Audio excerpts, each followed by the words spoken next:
Assalamualaikum warahmatullahi wabarakatuh. Selamat pagi mahasiswa dan mahasiswi semuanya. Tidak terasa pada pagi hari ini kita telah memasuki perkuliahan perencanaan pembangunan yang ke-12 dengan topik penataan ruang.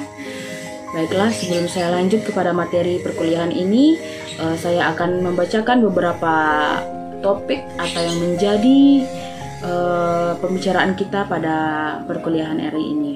Dan setelah nantinya saya membacakan materi perkuliahan, saya persilakan kepada mahasiswa dan mahasiswi semuanya yang ingin mengajukan pertanyaan, memberikan argumen untuk meninggalkan pada kolom komentar. Baiklah, kita lanjut kepada materi kita. Di sini pada perkuliahan kita akan membahas dua materi pokok. Yang pertama penataan ruang wilayah darat dan yang kedua penataan ruang wilayah pesisir. Pada penataan ruang wilayah darat ini terdiri dari 9 pokok materi. Yang pertama konsep penataan ruang, isu strategis penataan ruang di Indonesia, struktur ruang, hierarki penataan ruang, rencana tata ruang wilayah nasional, rencana tata ruang wilayah provinsi, rencana tata ruang wilayah kabupaten, rencana tata ruang wilayah kota, dan ruang terbuka hijau. Pada penataan ruang wilayah pesisir terdiri dari beberapa materi, yaitu konsep wilayah pesisir dan pulau-pulau kecil, potensi wilayah pesisir dan pulau-pulau kecil, pengelolaan wilayah pesisir dan pulau-pulau kecil, dan proses penataan ruang wilayah pesisir dan pulau-pulau kecil. Baiklah, pada penataan ruang wilayah darat kita akan membahas tentang konsep penataan ruang. Pelaksanaan penataan ruang merupakan suatu tahapan dari proses pengembangan wilayah yang terdiri dari perencanaan, pemanfaatan ruang, dan pengendalian pemanfaatan ruang guna mewujudkan ruang wilayah nasional yang aman, nyaman, produktif, dan berkelanjutan.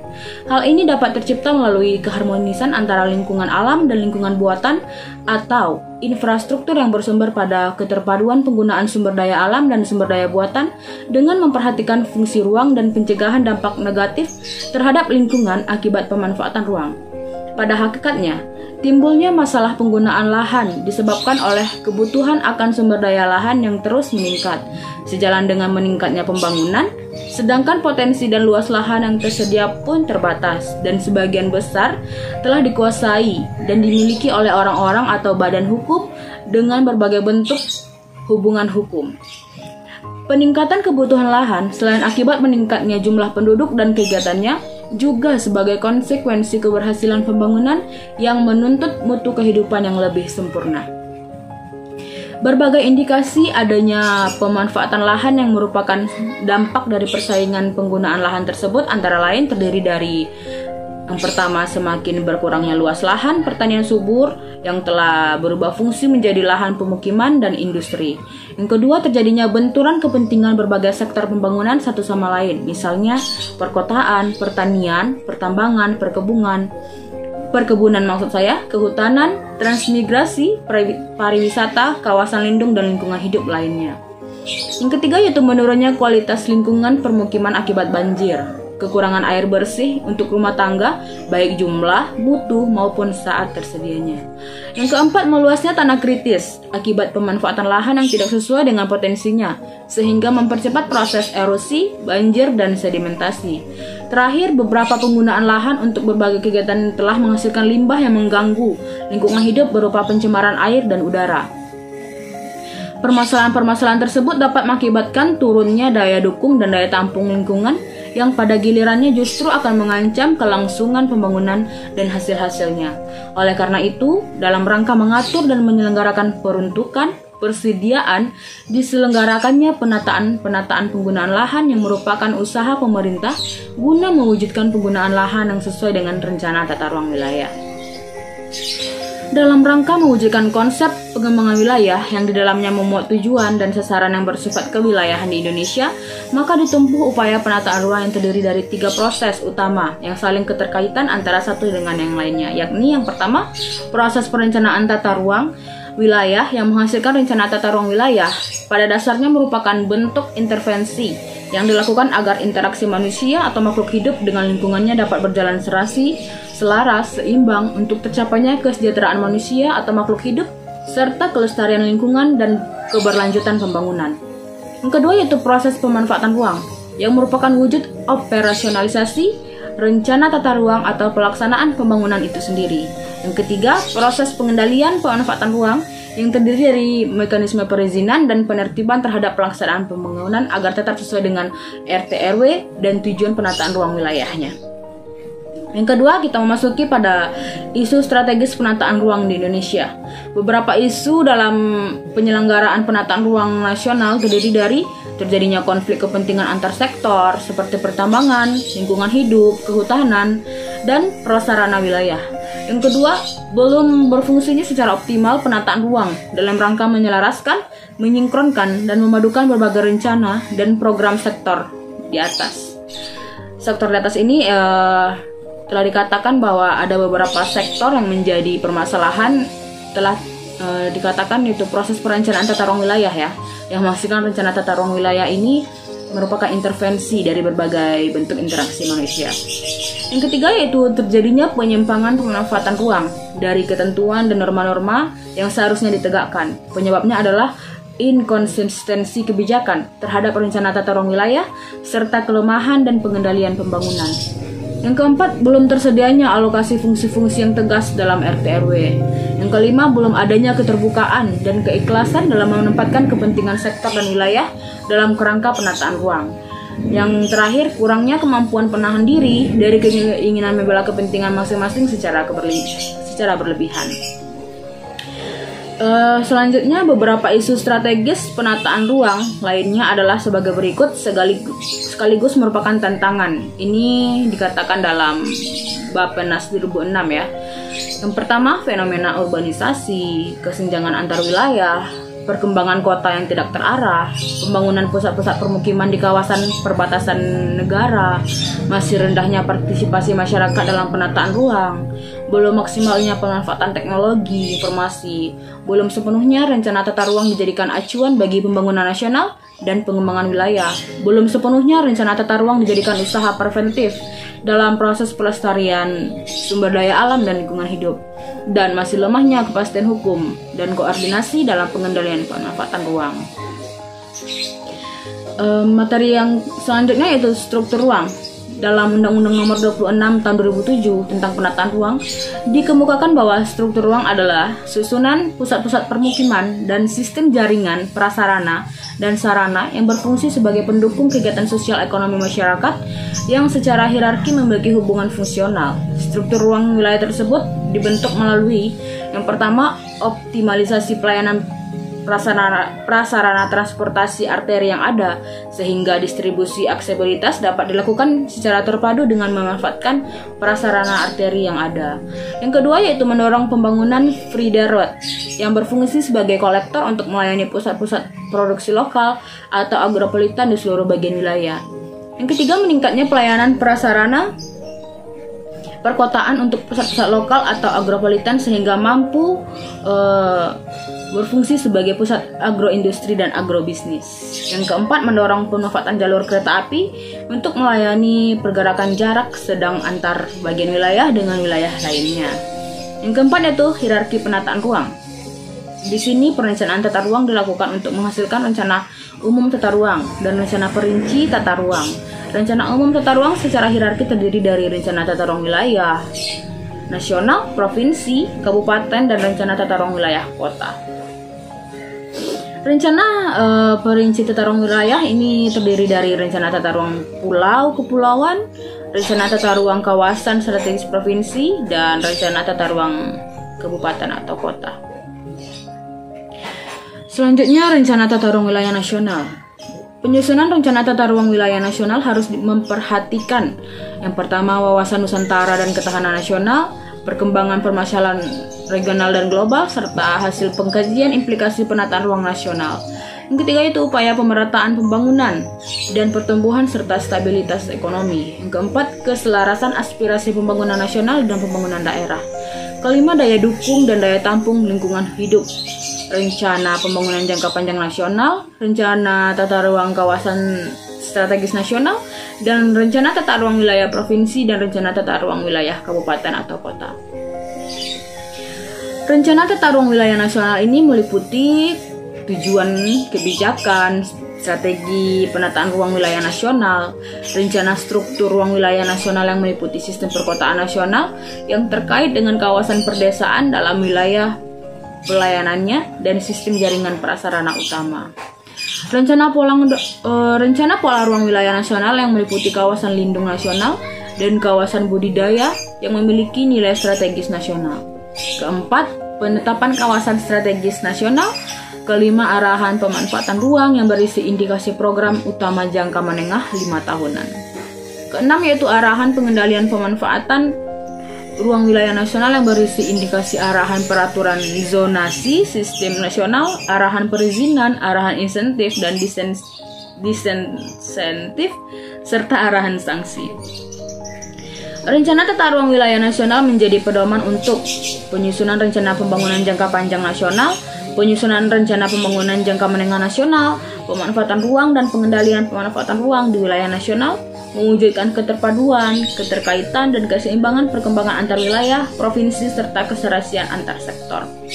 Yang kelima, penetapan lokasi dan fungsi ruang untuk investasi, penetapan ruang kawasan strategis nasional, penetapan ruang wilayah provinsi dan kabupaten kota. Rencana tata ruang wilayah provinsi.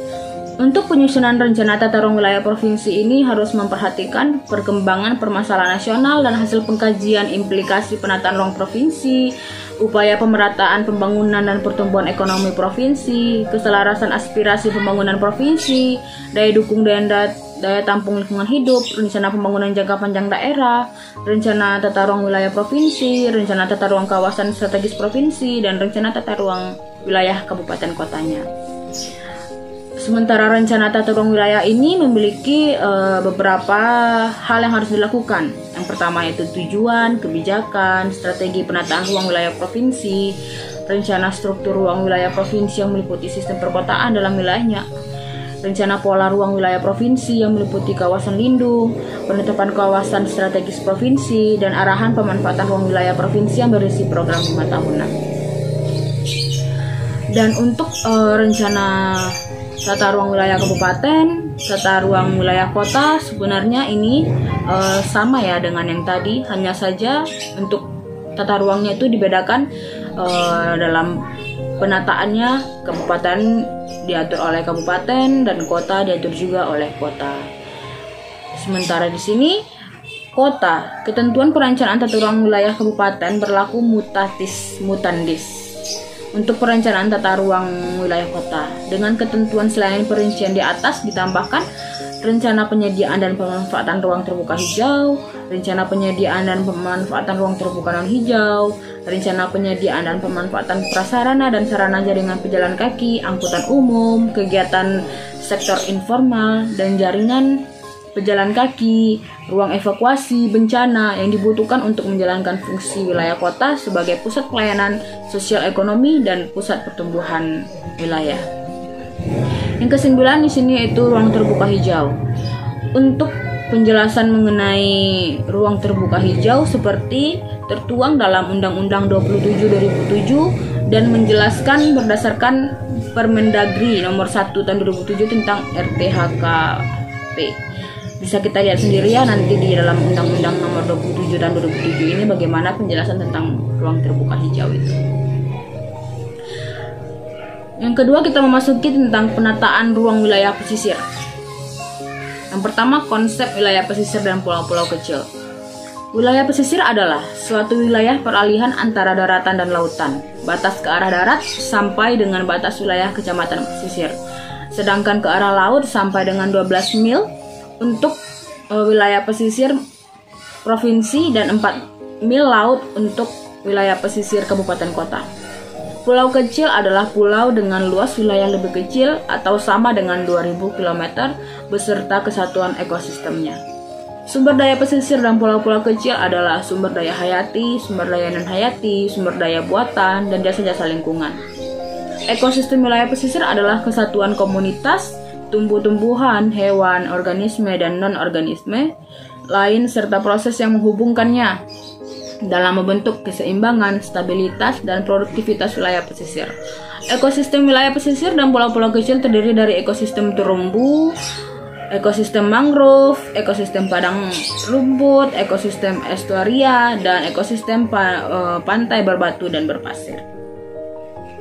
Pada materi kedua yaitu ada potensi wilayah pesisir dan pulau-pulau kecil terdiri dari mangrove, terumbu karang, ada perikanan, budidaya, perikanan tangkap, pariwisata. Nah, pada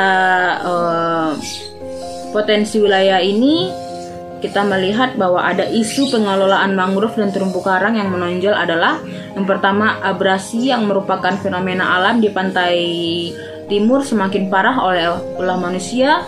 Yang kedua, kondisi terumbu karang terganggu akibat jangkar perahu nelayan dan pemboman ikan dan pengambilan rumput laut dan lobster di terumbu karang. Pada isu pengembangan perikanan budidaya yang menonjol adalah hutan rawa dan mangrove dengan tanpa terkontrol banyak yang beralih fungsi menjadi tambak yang dapat menurunkan kualitas lingkungan yang dibutuhkan untuk pengembangan pertambakan udang dan pada akhirnya dapat menurunkan produksi udang secara nyata sehingga usaha budidaya udang intensif semi intensif kemungkinan besar akan bangkrut. Kerusakan sosial yang terjadi di tambak ini dapat mengacaukan produksi udang yang pada akhirnya dapat merugikan semua pihak baik plasma maupun inti. Yang ketiga yaitu usaha budidaya mutiara rumput laut akan mempengaruhi wilayah tangkapan ikan sehingga dapat saja menimbulkan konflik kepentingan dan bahkan dapat meningkatkan konflik sosial.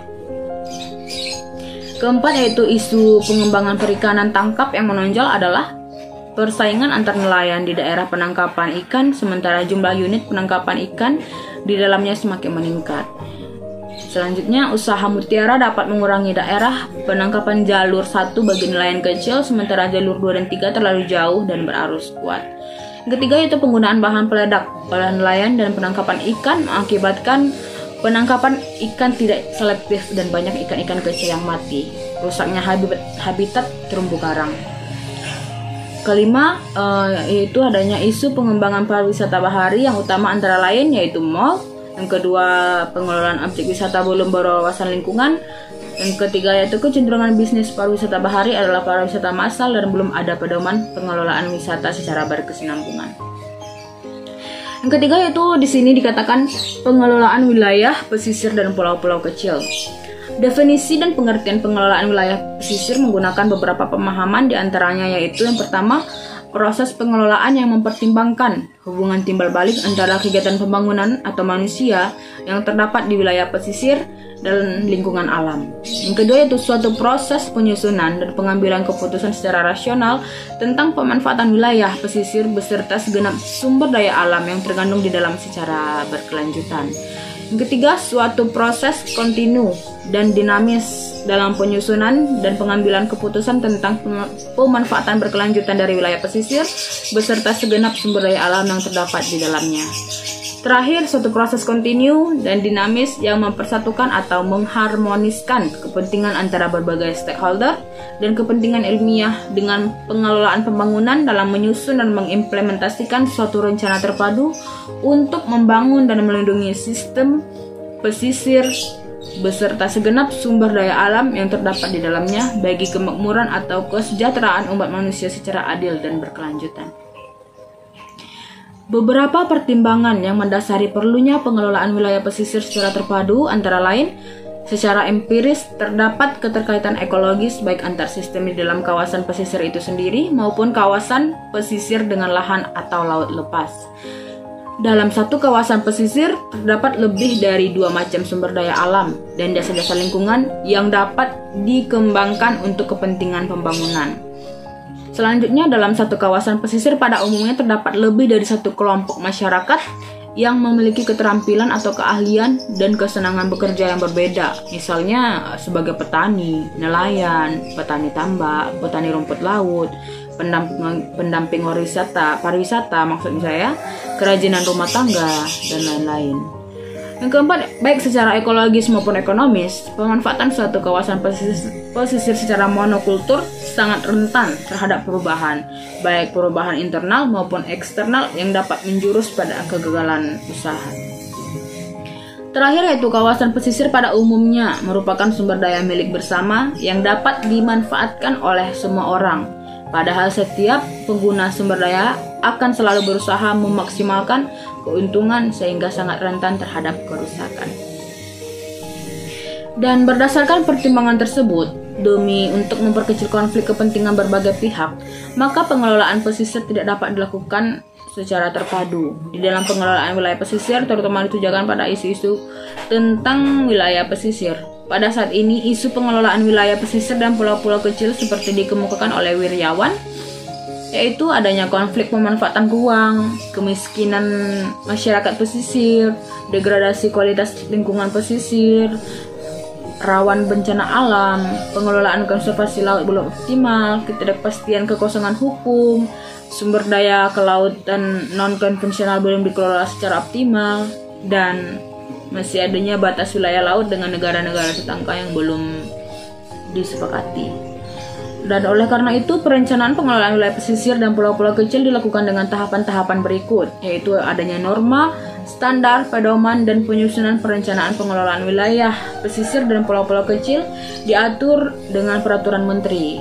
Kedua itu, pemerintah daerah wajib menyusun semua rencana sesuai dengan kewenangan masing-masing. Pemerintah daerah wajib menyusun semua rencana pengelolaan wilayah pesisir dan pulau-pulau kecil dan melibatkan masyarakat. Dan pemerintah daerah kabupaten menyusun rencana zonasi perinci di setiap zona kawasan pesisir dan pulau-pulau kecil tertentu di dalam wilayahnya. Terakhir, yang keempat itu proses penataan ruang wilayah pesisir dan pulau-pulau kecil. Rencana zonasi wilayah pesisir dan pulau-pulau kecil provinsi itu dari atas pengalokasian ruang dan kawasan pemanfaatan umum, kawasan konservasi, kawasan strategis nasional tertentu, dan air laut. Yang kedua itu keterkaitan antar ekosistem darat dan ekosistem laut dalam suatu bioregion, dan penetapan pemanfaatan ruang laut, penetapan prioritas kawasan laut, dan untuk tujuan konservasi sosial budaya, ekonomi, transportasi laut, industri, strategi, serta pertahanan dan keamanan. Sekian materi pada hari ini. Dapat kita ambil kesimpulannya bahwa pada wilayah darat masih terjadi beberapa isu-isu tentang perencanaan pembangunan, dan bukan hanya di darat, isu-isu perencanaan pembangunan ini juga terjadi pada kawasan pesisir dan pulau-pulau kecil, dan perlu untuk kita perhatikan bagaimana perkembangannya ke depan. Untuk itu mari kita bahas materi ini dengan saudara-saudari sekalian dapat memberikan argumennya atau pertanyaan terkait materi ini, atau ada juga yang ingin memberikan contoh masalah terkait materi kita ini, saya persilahkan. Sekian dari saya, terima kasih. Assalamualaikum warahmatullahi wabarakatuh.